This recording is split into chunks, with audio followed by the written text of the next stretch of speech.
Bonsoir et bienvenue à Vive la photo, épisode 9. Aujourd'hui, on va commencer à apprendre le logiciel Lightroom.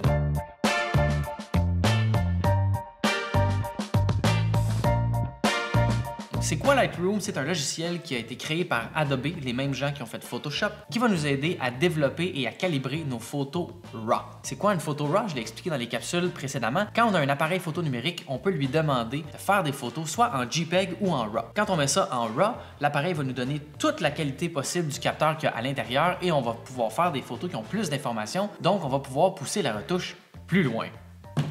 C'était bon ça? Il n'y a jamais un chat chez nous. Je suis tout le temps tout seul. C'est super weird.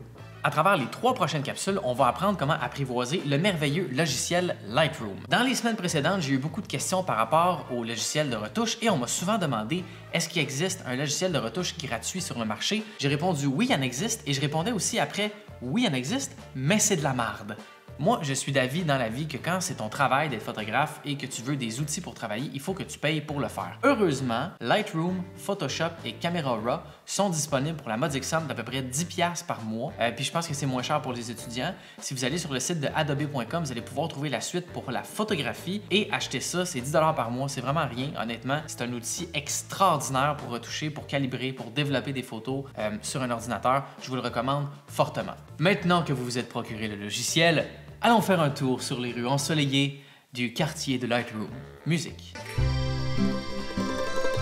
La première chose dont je veux vous parler par rapport à Lightroom, c'est pourquoi on utiliserait un logiciel de retouche quand aujourd'hui il y a un grand débat sur les retouches de la photo, les aspects naturels des photos et les choses qui s'en suivent.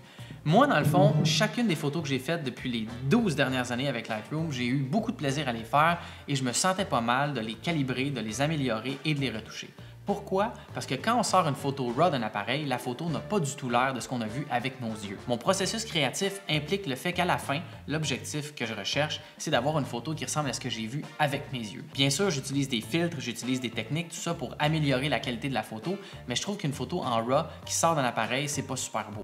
On n'est plus à l'époque de la photo à pellicule où on avait des photos beaucoup plus dynamiques, plus de contraste, plus de luminosité. Il faut aujourd'hui passer un mini-traitement sur les photos pour les recalibrer. Tout le monde le fait, que ce soit des photojournalistes ou des photographes de mode, high fashion, tout le monde passe ses photos dans des logiciels, les photos numériques en passant, tout le monde les passe dans des logiciels pour améliorer un peu la qualité de la photo et les contrastes, la lumière, les couleurs, tout ça. Je trouve que c'est primordial, donc sentez-vous pas mal de faire des retouches, c'est bien correct. Tant que vous altérez pas la réalité à un point où on se demande si c'est vrai ou pas, moi j'ai pas de problème avec ça, mais encore une fois, c'est mon goût personnel à moi, vous faites bien ce que vous voulez. Il y a 2 modules qu'on va voir à travers les 3 prochaines capsules. C'est les 2 modules les plus importants. Ça fait 12 ans que j'utilise Lightroom et il y a seulement 2 modules. On peut voir ici en haut à droite, bibliothèque, développement, carte livre, diaporama, impression web. Il y en a juste 2 que j'ai utilisés dans les 12 dernières années et c'est bibliothèque et développement. Je vais être super honnête avec vous. Lightroom a des fonctions de catalogage et de stockage de photos qui sont extraordinaires. La seule chose, c'est que moi, je ne suis pas le roi de l'organisation. C'est-à-dire que ce que je fais, c'est que je rentre mes photos dans Lightroom, je retouche ce que j'ai besoin, puis je les oublie après. Ça prend beaucoup de place dans mon ordinateur, c'est très mal organisé et j'ai de la difficulté des fois à revenir derrière pour voir mes photos. Mais par contre, grâce à un paquet de trucs que je vais vous montrer, vous allez pouvoir vous en sortir. Si jamais vous voulez, Lozo donne des cours privés à Montréal pour Lightroom et il y a aussi énormément de ressources sur Internet qui vont vous montrer un peu plus en profondeur les fonctions de catalogage, chose dont je ne me sers jamais parce que je suis désorganisé. Je vais vous expliquer tout d'abord comment Lightroom fonctionne. Pour les gens qui ont déjà une base, vous pouvez skipper jusqu'à temps que j'aie fini d'en parler finalement. Je sais pas c'est quand, mais ça va arriver. Pour les autres, regardez bien qu'est-ce qu'on a ici dans l'écran. Premièrement, quand vous arrivez dans Lightroom, la première chose qu'on peut voir, c'est la bibliothèque. Ici, quand on est dans le module bibliothèque, toutes les photos que vous avez importées dans Lightroom se trouvent à cet endroit-là. Ici à gauche, on a un aperçu de la photo que vous avez sélectionnée, comme par exemple ici j'ai sélectionné celle-là. Si par exemple je sélectionne la 1561, la 1561 ici peut se mettre en gros plan. Elle va ici apparaître en vignette et on peut retourner en bas à gauche pour avoir une mosaïque de toutes les photos qu'on a. Donc quand vous importez des photos dans Lightroom, elles vont se loger automatiquement dans Catalogue, sous le module Bibliothèque, dans toutes les photos. Il y a aussi toutes les photos synchronisées. Ça, c'est si vous avez Lightroom mobile et que vous faites de l'échange de photos entre votre téléphone cellulaire et votre ordinateur. Moi, personnellement, je m'en sers jamais. Je n'ai pas encore trouvé le côté pratique de cette chose-là, mais si ça vous intéresse, c'est bien le fun. Ensuite, collection rapide, c'est quand vous importez des photos et que vous voulez faire une collection vite avec les meilleures, vous pouvez les envoyer dans collection rapide, comme ça, c'est très simple. Et importation précédente, c'est toutes les photos de la dernière importation que vous avez fait dans votre ordinateur. Par exemple, si vous avez importé des photos lundi, mardi et mercredi et qu'on est jeudi, vous voulez revoir vos photos du mercredi, elles vont être dans importation précédente. Tout de suite après, encore une fois dans le module bibliothèque, on a dossier. On peut appuyer sur le petit triangle ici et trouver tous les dossiers qu'on a dans notre ordinateur pour aussi importer des photos à partir de notre disque dur et non à partir d'une carte mémoire qu'on aurait insérée dans l'ordinateur pour télécharger, téléverser ou uploader ou whatever le mot français qu'on utilise maintenant pour ça, vos photos dans Lightroom. Moi, ce que je fais habituellement, c'est quand j'ai fini un shoot, je prends ma carte mémoire, la rentre dans un lecteur de cartes et j'importe les photos directement à partir de la carte dans Lightroom.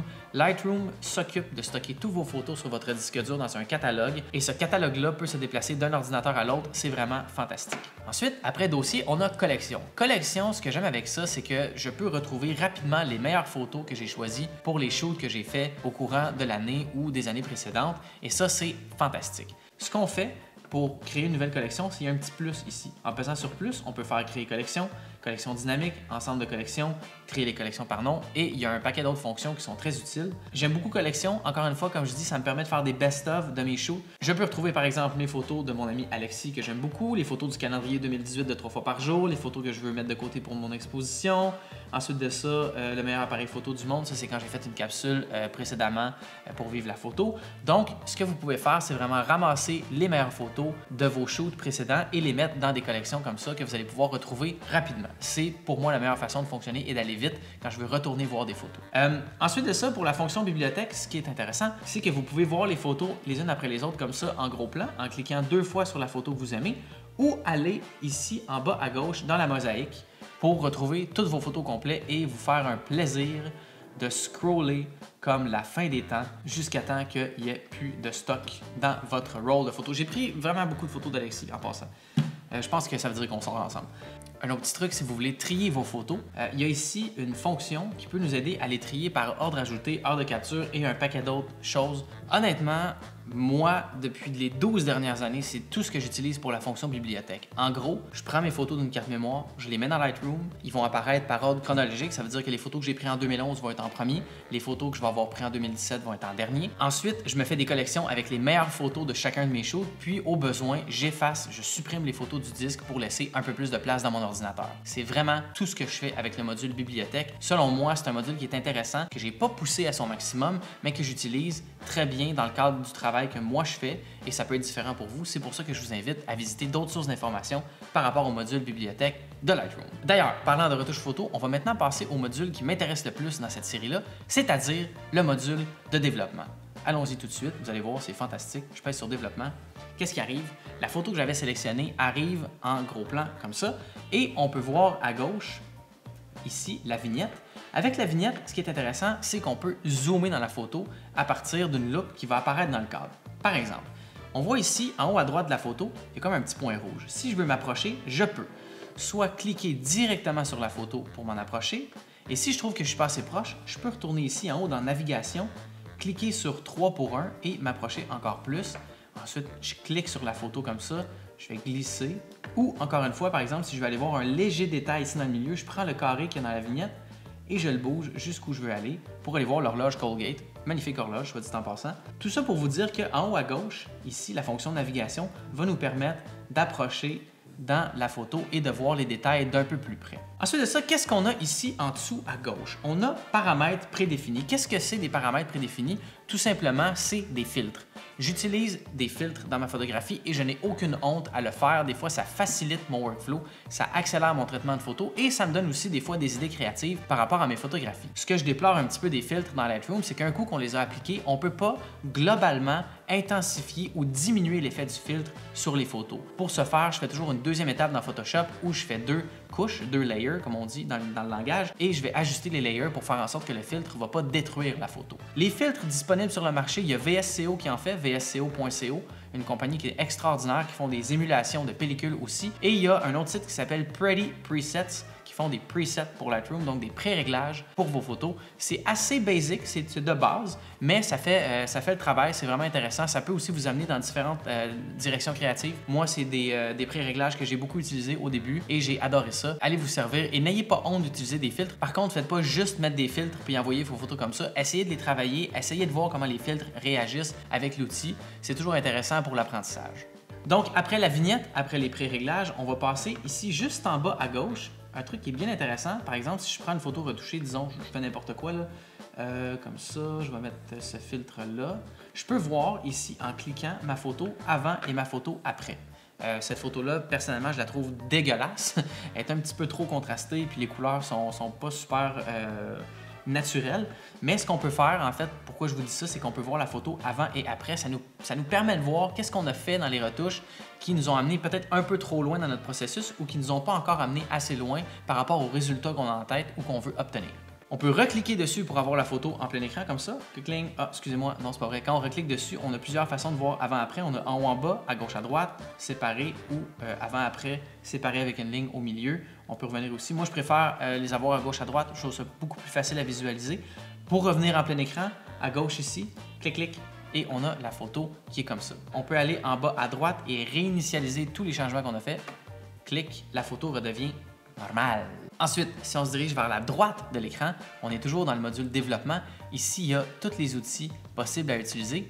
On va commencer par en haut ici avec l'histogramme. C'est quoi l'histogramme en photo? L'histogramme, c'est un tableau qui nous permet d'avoir énormément d'informations sur les couleurs et l'exposition de la photo qu'on vient de prendre. Par exemple, comment ça fonctionne un histogramme? Il y a exactement 5 zones dans l'histogramme et elles vont comme suit. La première ici à gauche va être le point noir, donc le point le plus noir de la photographie et sa manière d'être exposé. Ensuite, on va avoir les ombres. On va avoir l'exposition globale, on va avoir les hautes lumières et ensuite de ça, le point blanc. Le point blanc, c'est le point le plus blanc dans la photo et ce qu'on veut, dans le fond, regardez ici, le petit triangle en rouge nous dit, quand on passe dessus, que dans la zone ici, c'est brûlé, donc il y a trop de blanc, c'est brûlé, on n'a pas de détails et ça nous permet d'avoir des informations assez intéressantes là-dessus. En cliquant dessus, comme ça, on peut le laisser et voir c'est quoi nos zones les plus lumineuses ou encore une fois les zones les plus noires. Mais ici, dans cette photo-là, il ne semble pas y en avoir. On n'a pas clippé, on n'a pas sous-exposé et on n'a pas perdu de détails dans les zones qui sont noires. Si on regarde ici, l'exposition globale est quand même assez bonne. En plein milieu, on a un beau pic de bleu, ce qui veut dire que dans les bleus, dans la photo, ici, l'exposition est très bonne. C'était donc tout pour cette semaine. Ce que je vous invite à faire, vous avez des devoirs ce soir, OK? Pour la semaine prochaine, je veux que vous ayez pris possession du logiciel Lightroom et essayez tous les gradateurs et les sliders dans le module développement. Essayez des affaires, essayez de comprendre comment ça fonctionne et la semaine prochaine, je vais vous donner toutes les informations sur les outils de développement et comment on développe une photo à travers Lightroom. J'ai fait ça en 3 parties parce que pour vrai, si j'avais fait une seule partie, la capsule aurait duré 1h15, puis il faut que je mange. OK? Alors la semaine prochaine, on va vraiment voir comment développer une photo avec Lightroom. J'espère que les conseils que je vous ai donnés vous ont aidé. Si vous avez des questions, n'hésitez pas à les poser dans les commentaires. Je réponds à tout le monde. J'essaie de répondre à tout le monde le plus possible. Ça va vraiment me faire un grand plaisir. Et on se voit la semaine prochaine, mercredi, 20h, pour la deuxième partie de Lightroom.